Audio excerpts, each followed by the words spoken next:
It was snowing heavily that night when Emily stood by the bus stop, her thin jacket soaked through, her bag clutched tightly to her chest. The buses had stopped running hours ago, and every person passing by was in too much of a rush to notice the young woman shivering alone in the dark. She had no family in the city, no friends she could call, and no money left to even buy a cup of coffee.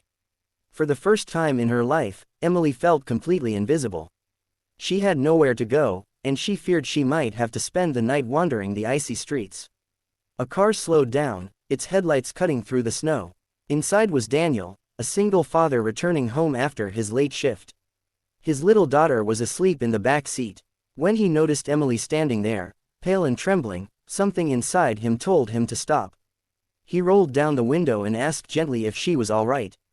Emily tried to smile, but her lips quivered as she whispered that she had nowhere to go. Her honesty pierced through Daniel's heart. He had known hardship too. He remembered nights after his wife passed away when he himself felt lost and broken. Without thinking twice, Daniel told her to get in. At first, Emily hesitated. She didn't want to be a burden or put herself in danger. But the kindness in his voice, and the sight of his sleeping daughter, gave her enough trust to accept. He drove her to his modest home on the edge of town. It wasn't fancy, just a small house with warm lights, toys scattered on the floor, and the smell of homemade soup still in the air. For Emily, it felt like stepping into another world, one filled with warmth and life she hadn't felt in months.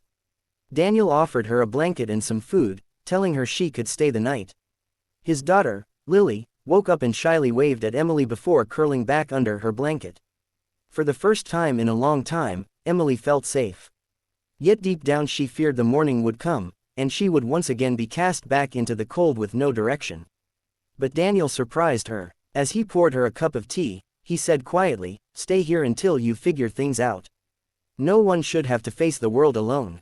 His words struck her heart with a mix of relief and tears she had been holding back for too long.